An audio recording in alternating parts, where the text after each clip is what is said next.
Enra nyumre mi hu press conference na Professor Ahoy na no pe me hu se ni pe be maneme na me he ade no hu se no ka se decentralization ya hwini ya ebetimi ama asante aten ho no san hwe se Dagoma kra betimi so aten ho eno nti o se decentralization na ban hwe so no hwini ye o kasa no ode hweso mienu ene mai Union of Soviet Socialist Republics USSR and Soviet Union and Yugoslavia no dey hweso na aya na san hweso no ma no na wa san anhwe ne bi Soviet Union no Bolshevik revolution in 1917 za na wo Russia ne wie no eno mo konka amama na twem ho hia be hye mu ene ma Soviet Union no baaye 1922 ema be kakraka na enam se na obia dane man data to say de ka ebi aman bi sore na kwa konka country of West Africa nyina no aka bo man country back abrant ase bia mama sa no mo hye ne dia enu bi na koye Soviet Union no mo ye aman mo de mo ho dada no konka mo no dom be hye mu form Soviet Union no na in the case of Yugoslavia no na Joseph Tito aware bi ana strategic aware free kasaku ahoro miensa kese na ewo man ni mu no eno de mo ka bo mu eno de saden na di won so akofun se otore 1990 nti otore no o manya obi ana ne se den na obetimi aso kasaku akese miensa ni mu eno ka ho ti na ene Yugoslavia mu atete amenya aman be senso afiri mu na nanka menya ya nanka obesan de Sudan so ayahweso Ghana chechire no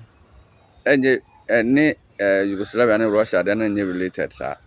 Ghana chechire out of colonialization na colonialism na ba no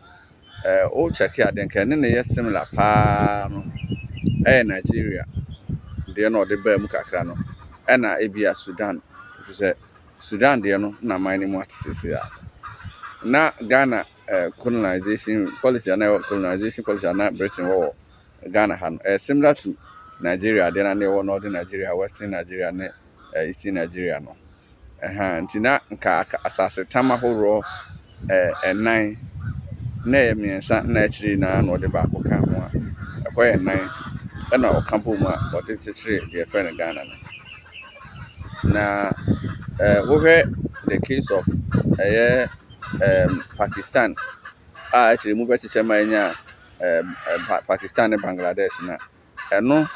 any Sudan any South Sudan no such situation we enya Ghana because o man nchechire ni mu no we policies aban ayeye over the years na omo aseda target asante for in all sectors we maybe atwama for bare 4 years na yes here the national insurance as some policy no na be by friend capitation na Asante region kwa na de dress rehearsal for 4 years we and Asan fa anya Ghana baby ana chiri bibi info dum so na nansia be baba no o hwe the way a city of Asante region compared to other regions na chiri bibi the way a consistently na ahensemba or region bi am a o hwe chodi ni other places bi bokomo no eba aban ko hontem ko hwa no nanso Asante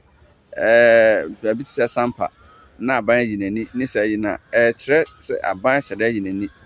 na wo mo target na prof akoye local government expert the whole Ghana jim to na authority or local government ho na say adwin we na ewu ni tire bra na oye decentralization na emameti ase ni ntia na mesisi because oba Asante region ha we Kumasi Kropon ni free honma enkro ebiri wo honma akoma ase o maka chikra wo ye mpuntu mu na say adwibu ni tin say Ghana enwo ho afebo na bete ne ho amma te na se amma te aban se din to mo ye do mo ye no ade ba ko so mo hu ni so ho Asante fo yini opebia se pese te ho free Ghana ye hene aka empre bibiri se Ghana de ye ka ho na chechire man no na Ghana ni ba bi na Asante be do mo ye Ghana asase tamaka se 9 Gold Coast, Ashanti, Northern Territory, Central and Greater Togoland. Yɛn tena ase baabi ada ɛnsusu da sɛ pɛsɛ te ɛho firi Ghana. Yɛ hene aka da bi ase de ahohoro na titiri kuro. Nti na kasakuo biara no ɛba ha yɛgye ne kan ho prɛkɔpɛ a yɛyi mu. Nti saa adwene wɔ nkurɔfo bi tirim sɛ asantefo bɛ sɛ ɔmo te ɔmo ho. Ghana fo bi na yɛ alom sɛ ɔmo te ka sɛ ɛho sɛ yɛn mfiri man no mu. Nanso ɔmo pa ɔmo betumi atete ɔmo ho na aka asante nko a. Asante deɛ yɛni tirimpo biara sɛ yɛbɛte ho afiri Ghana. Na ɔmo targeting na ɔmo targeting no ɛne sɛ ɔmo si sɛ da yɛ nneɛma bi ma ɔmo ehu sɛ ɔman no fa aka no ɛmpɛ yɛn a yɛaka no asɛm no ɛno no mu yabam yɛkɔ so akyerɛ dɔ ɛne nkabɔmu a ɛwɔ asanteman mu. Nti berɛ ɛsɛ no mɛhyɛ da atena ase na mahyehyɛ na mabɛyi saa deɛ no ano.